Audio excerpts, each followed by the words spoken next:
Las dos poetas, que se caracterizan ya no solo por su juventud, sino por su madurez, llevan desde finales de los años 90 publicando libros, en verdad, son de lo más granado de la poesía gallega actual. Por una parte tienen los temas, profundizan los temas que acabo de reseñar: la identidad, la búsqueda de la presencia, la búsqueda, la experiencia del cuerpo, de la naturaleza y una fuerte implicación social, y la indagación de aquello que sería la identidad o las identidades o no identidades femeninas. Y por otro lado, tienen una vida más allá de la poesía. Quiero decir, aparte de ser poetas, por ejemplo, Yolanda es gestora cultural, activista cultural, mucho más terrible que yo mismo, con mucha más actividad, digamos, y Dores también es editora. Dores Temprás es también editora, unos libros preciosos, los mejores libros que se publican en toda la península ibérica, en el editorial Apiario, que vincula poesía y arte sobre todo. Son dos personas muy especiales y por eso yo estoy especialmente feliz de que hayan accedido a venir a Hamburgo aceptando esta invitación. Además tenemos presente a los dos traductores, a Svenja Blum y a Florian Weber, que van a traducirnos los poemas y a leernos en alemán algunos poemas que nos van a leer las escritoras. Escasísimas poéticas nacionales, literaturas nacionales cuya figura estandarte es una mujer. Uno de los escasísimos ejemplos en el mundo. Si pensamos en la literatura española, estamos en el instituto que se nombra por Cervantes, es su figura clave, ¿no? Su figura fundacional, Shakespeare, la figura inglesa, ¿no? O sea, supongo que en el alemán sería Goethe, bueno, siempre son nombres masculinos, ¿no? Los nombres más importantes, si tuviésemos que jugárnoslo todo a un único nombre. Son muy escasas las literaturas en el mundo cuya figura fundacional es una mujer. Y creo que esto opera de una manera seguramente incluso inconsciente, sin haberlo ni pensado, ni decidido, sin que hubiésemos sido conscientes, pero en Galicia Rosalía de Castro es mucho más que una escritora, es como una figura simbólica, de un enorme poder simbólico. Allí todo se llama Rosalía de Castro, calle Rosalía de Castro, colegio Rosalía de Castro, avenida Rosalía de Castro, y funciona casi como una especie de madre simbólica para nosotras, pero que en el fondo tengo por seguro que hace que sea un poquitín más fácil para una niña gallega el lanzarse a escribir poesía que para una niña, pues qué sé yo, andaluza o portugués. Siempre estamos como un pasito más cerca de tomar esa iniciativa, la de no ser nosotras solo objetos pensados en la literatura, sino sujetos pensantes, sino de ser las protagonistas de nuestra propia literatura y tomar nosotras la pluma y escribir. Es por eso que, siendo muy niña, ya empecé a escuchar poemas de Rosalía de Castro, también de otras mujeres españolas, porque también somos mujeres, niñas expuestas a una doble tradición literaria, aquella desarrollada en las lenguas en las que tenemos plenas competencias lingüísticas, ¿no? Hemos convivido con el gallego y con el castellano desde muy niñas, y esta plena competencia nos permite estar al día de lo que se produce en castellano y en gallego. Por ejemplo, en mi caso también fue muy decisiva la lectura de otra autora femenina, pero en este caso no gallega, que era Gloria Fuertes. Estamos hablando de cuando yo tenía 5 o 6 años, hay que contextualizar. En cualquier caso, a mí me fascinó aquella manera de cantar contando, aquella manera de expresar las emociones de una manera no racional, sino llegando un poquito más allá, y empecé a escribir muy niña, alentada por familia y escuela, y ya en la adolescencia a ganar mis primeros premios de poesía menores, certámenes pequeñitos de poesía de ámbito escolar, y ya en el último curso del instituto, cuando tenía 17 años, ya presenté a un certamen literario ya no un poema, sino una colección de poemas, que fue lo que me permitió, gracias a ese premio, publicar mi primer libro pues, en ese último curso de la secundaria, justo antes de empezar la carrera universitaria. A partir de empezar a ser una autora publicada, empecé a conectarme un poquito más con esa pequeña comunidad de otras chicas, otras compañeras que estaban como yo escribiendo en gallego, porque es cierto que en este momento de la adolescencia ya tomé partido por uno de los dos idiomas. Cuando era niña escribía, como os decía, en castellano, en gallego, un poquito un poema en un idioma, otro en otro, pero ya a partir de los 15 años ya tomé un partido por una de las lenguas, por el gallego, convirtiéndose en un compromiso irreversible, un compromiso sólido, de largo alcance y irreversible, de manera que hoy día sigo escribiendo exclusivamente en gallego, aunque a posteriori me autotraduzco al castellano, lengua en la que tengo una competencia aceptable.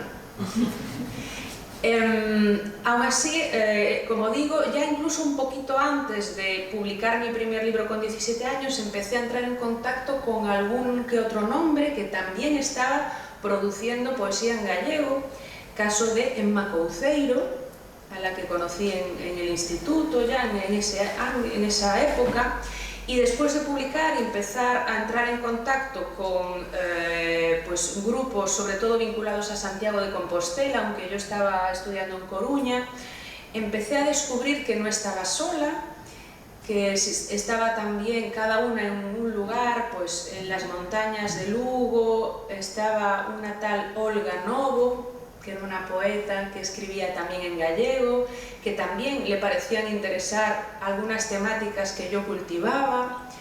En otra zona rural, más próxima a mi Coruña, en una aldea de Curtis llamada Fisteus, se encontraba Lupe Gómez, con una poética muy rompedora. La verdad que traíamos temáticas un tanto nuevas, un tanto novedosas, o no tanto la temática como el tratamiento, ¿no? Habíamos leído nuestras antecesoras, bueno, desde luego a Rosalía siempre, pero es cierto que esa figura tan enorme después quizá haya eclipsado generaciones posteriores. Hasta la posguerra no encontramos casi autoras, pero eran muy contadas, ¿no? La presencia femenina era todavía contada. Y en lo que se llama generación de los 80, que es la generación inmediatamente anterior a la mía, la que se dio a conocer en la generación de los 80, la verdad es que había llamativamente pocas mujeres, porque tampoco estamos hablando del pasado, sino que ya la mujer estaba bastante incorporada a muchos ámbitos de la sociedad, y sin embargo, pues estaban unas autoras un poco mayores como Elena Villar Janeiro, como una Ángeles Penas, Marica Campo, autoras de enlace, y luego ya en los 80 básicamente el nombre más importante va a ser el de Pilar Pallarés, y otras un poco más jóvenes como Sheila Arias, como Luisa Villalta y una Luisa Castro que empieza su carrera en gallego, pero luego se pasa más a la narrativa en castellano.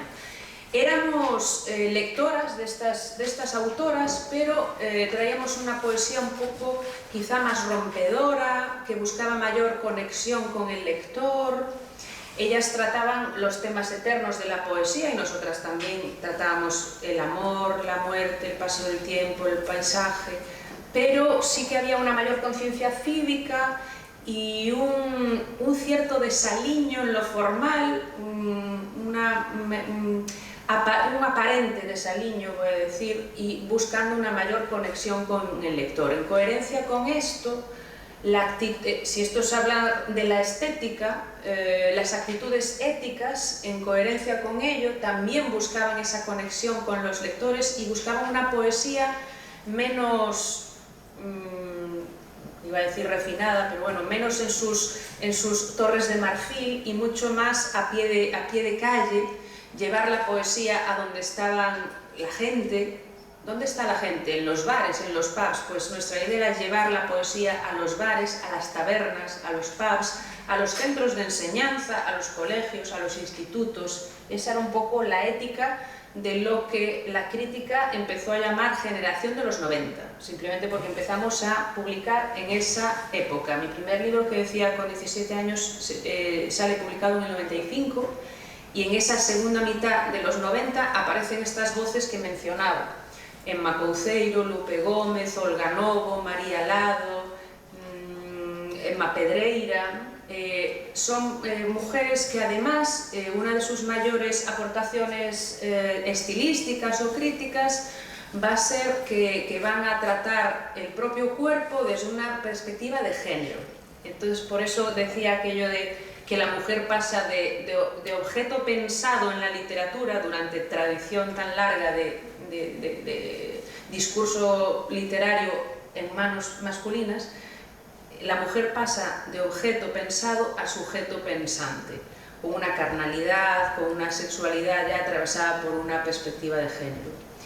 Bueno, así empieza a andar mi carrera literaria, mi carrera poética, sobre todo en esos años 90, con 3 libros muy seguidos, publicados casi 3 libros de 3 años, en los que aparece mucho esa temática del amor, de la experiencia carnal, del erotismo desde la posición de mujer, y luego ya se van a ir ralentizando un poquito más tanto los procesos creativos como las temáticas, mirando un poquito más hacia la identidad, ¿no? Preguntándome quién soy yo.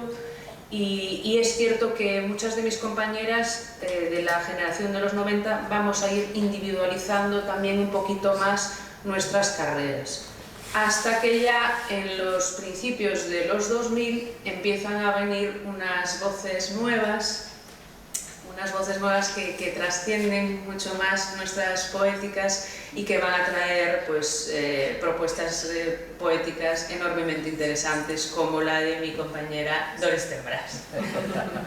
Precioso el paso a... Simplemente para apuntillar y seguir combinando en este diálogo bilingüe en el que compartimos un poquito de gallego, un poquito de castellano, porque quizá, no sé si a lo mejor decir el nombre de Luz Pozo Garza, que todo el mundo está como muy concentrado en la autora de la que estamos hablando, porque fue una autora que falleció hace 2 años, ¿verdad? Y que falleció hace 2 años siendo la poeta más veterana de España, la autora más veterana del Estado español, pues estamos hablando de una mujer nacida en los años 20, claro, es que cuidado ahí, conviviendo con autoras de enlace, ya nacidas pues en los años 40, autoras de las que empezaron a publicar en los años 80, que son estas mujeres que os hablamos que están en sus 60 y tantos. Tenemos la generación de los 90, que es a la que pertenezco, yo que soy nacida en el 77 y tal, y que en la generación de los 90 ya sabéis que el fenómeno más cacareado, más traído y llevado de la generación de los 90 es la llamada eclosión de mujeres, precisamente porque fue de repente un boom, que yo creo que además funcionó por contraste. Exacto. Por contraste, porque la generación anterior tenía casualmente pocas mujeres, entonces contrastó en el tiempo, pero también contrastó en el espacio. Porque además es que si la comparabas con otras literaturas que podíamos llamar vecinas, como la producida en castellano, la producida en portugués o la producida en otras lenguas peninsulares, casualmente no había esa cantidad de mujeres, ¿no? Y convivimos con esta generación a la que pertenece Doris, que sería la generación de esa primera década del 2000, y luego todavía hay otra generación más jovencita, que yo suelo poner la frontera, no exactamente en la década, sino que suelo establecer la frontera como en el 2013, 14, que hay un impasse, porque empiezan a darse a conocer pues, Berta Dávila y bueno, y otra serie de autoras, ¿no? Que están ahora produciendo también obras muy, muy, muy interesantes. Entonces, una convivencia de autoras muy rica, muy interesante. Creo que nuestra poesía gallega no deberíamos hablar de una, no sé, como sucursal gallega de la poesía española, ni mucho menos, sino que es muy autónoma, es una tradición muy autónoma, individualizada. Bueno, la filología tiene esto completamente resuelto desde hace añísimos. Y hay una filología gallega separada de una filología española. Uno puede cursar filología gallega en la universidad o cursar filología española, son carreras separadas. Entonces, esto ya está resuelto desde hace mucho tiempo por la filología. Son tradiciones muy diferentes y no somos deudoras ni estamos permanentemente mirando a la poesía española, sino que funcionamos por parámetros completamente distintos, autónomos. Quizá, fijaos que a veces me parece que miramos más a las literaturas hispanoamericanas, me atrevería a decir, casi que a la española peninsular, ¿no? Entonces, bueno, realmente, como dice Dolores, muy orgullosas y muy felices de pertenecer a una tradición tan rica, con tanta capacidad de riesgo, diría, con tanta ambición literaria, con tanta excelencia creativa y con tanta diversidad, la verdad que sí. Pues claro, y vamos a empezar un poco con el coloquio, vamos a empezar ahora con el coloquio y dado que hemos escuchado a los traductores, a mí me gustaría también primero comentar una cosa, que es que precisamente las traducciones de Florian y de Svenja son las únicas de los dos libros que han tenido doble subvención. Por una parte de la Dirección General del Libro en Madrid, del Gobierno de España, y por otra parte del programa Neustart Kultur del Gobierno alemán. Porque hubo una rebaja en lo que se solicitó. Una rebaja quiere decir que no dieron todo lo que se solicitó y entonces hubo que suplir con este otro programa alemán. O sea que... agradecidas. Sí, entonces eso por un lado. Y por otro lado, claro, la pregunta que tengo a los dos traductores, antes de que luego y ahora ya el público enseguida pues podrá plantear sus preguntas, evidentemente, es ¿cómo ha sido vuestra experiencia de traducir? Empezamos por Florian a Dolores Tembrás y luego cambiamos la posición con Svenja y Dani nos lo responderá ella. ¿Cómo fue traducir a Yolanda Castaño? Yo diría que traducir a Dolores tiene algunas dificultades. Y creo que esto es lo más interesante, ¿no? Las dificultades que se tiene cuando se traduce. A mí me parece que la poesía de Dolores es muy semánticamente muy densa, tiene mucho significado, poca forma, es decir, pocas palabras, pero mucho significado. Also hauptsächlich diese semantische Offenheit in ihren Gedichten. Also sie häufig, man weiß nicht genau, wie die Bezüge innerhalb der Gedichte sind, also gerade so syntaktische Bezüge